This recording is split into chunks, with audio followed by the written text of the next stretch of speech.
Welcome to Jaya's kitchen. Jaya's किचनमध्ये आपणा सर्वांचं खूप खूप मनापासून स्वागत आहे. हे पहा, इथे असे ब्रेकफास्टसाठी मऊ मऊ मोकळे मोकळे मऊसूत असे नरम नरम पोहे कुणाला नाही खायला आवडणार. आपल्याला आवडतील ना? नक्कीच आवडतील. असे पोहे आपणसुद्धा बनवून पाहावे. एक एक करून का होईना माझे सबस्क्रायबर वाढत आहेत. त्यामुळे यूट्यूबला आणि माझ्या यूट्यूब परिवाराला खूप खूप मनापासून धन्यवाद.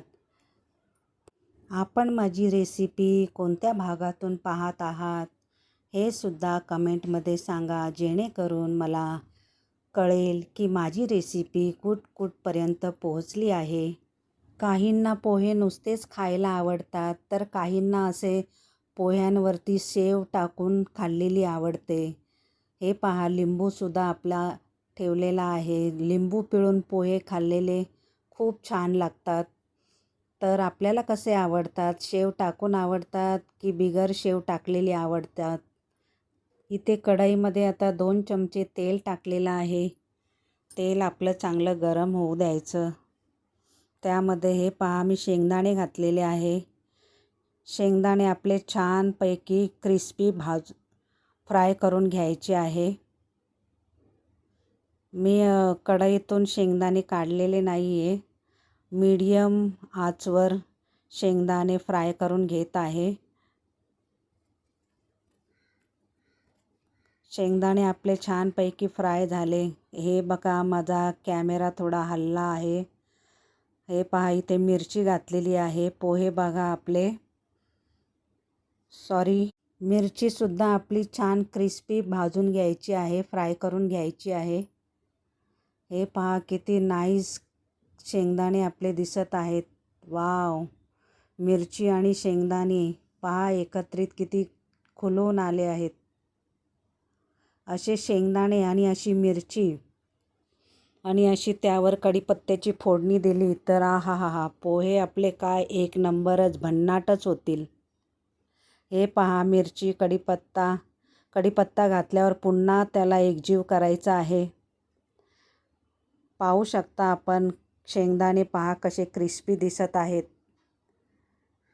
त्यावर आपण कांदा घालायचा आहे. कांदासुद्धा आपल्याला परतून घ्यायचा आहे. छानपैकी परतून घ्यायचं. हे पहा, आपण पाहू शकता आपले शेंगदाणे जळालेले पण नाही आहे, एकदम क्रिस्पी झालेले आहेत. खातानासुद्धा ते एकदम क्रिस्पी लागतात. हे पहा, इथे मी पोहे घेतलेले आहे. पोहे स्वच्छ साफ करून घ्यायचे आहे.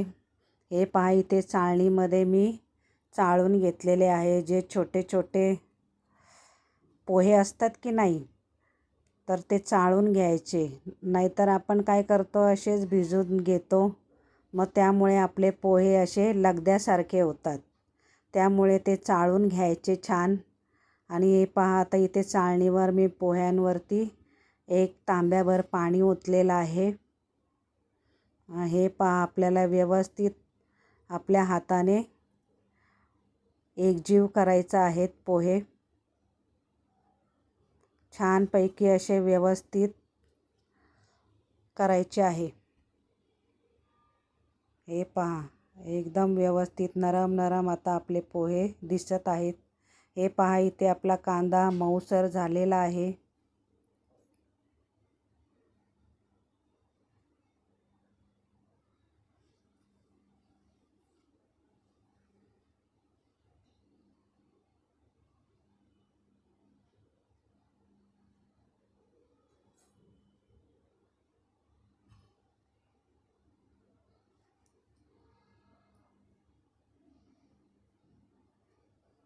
मीठ घालायचं आहे आपल्याला.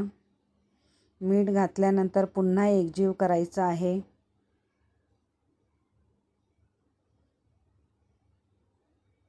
मीठ जरा बेतानेच घालायचं बरं का.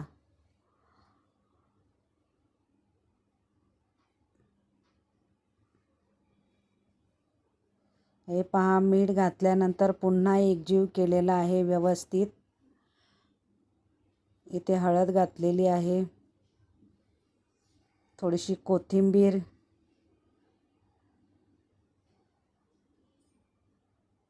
पुन्हा आपल्याला एकत्रित करायचं आहे.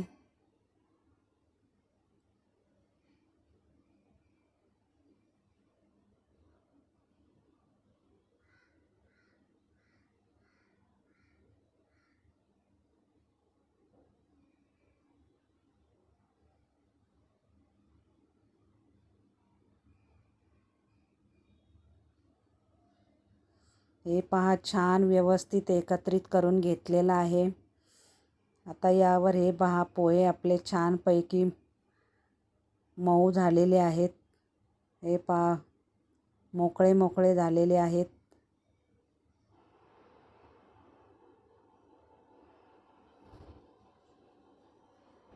आता हे आपल्याला टाकायचे आहेत कढईमध्ये.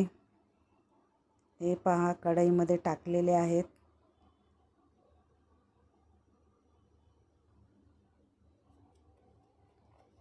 आता त्याला पुन्हा एकत्रित करायचं आहे व्यवस्थित.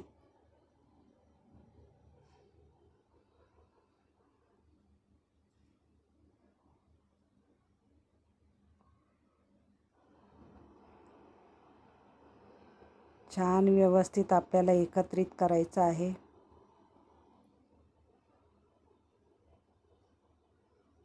आपण इथपर्यंत माझी रेसिपी पाहिली त्याबद्दल आपणा सर्वांचे मनापासून धन्यवाद.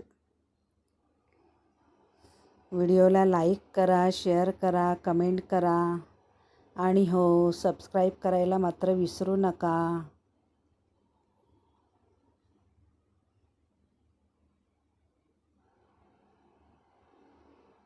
हे पहा, किती आपले मऊसूत पोहे झालेले आहे, मऊ मऊ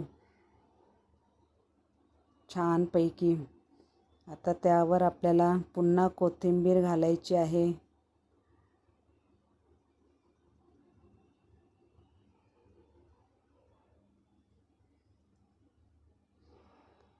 रेसिपी पाहिल्याबद्दल धन्यवाद. थँक्यू.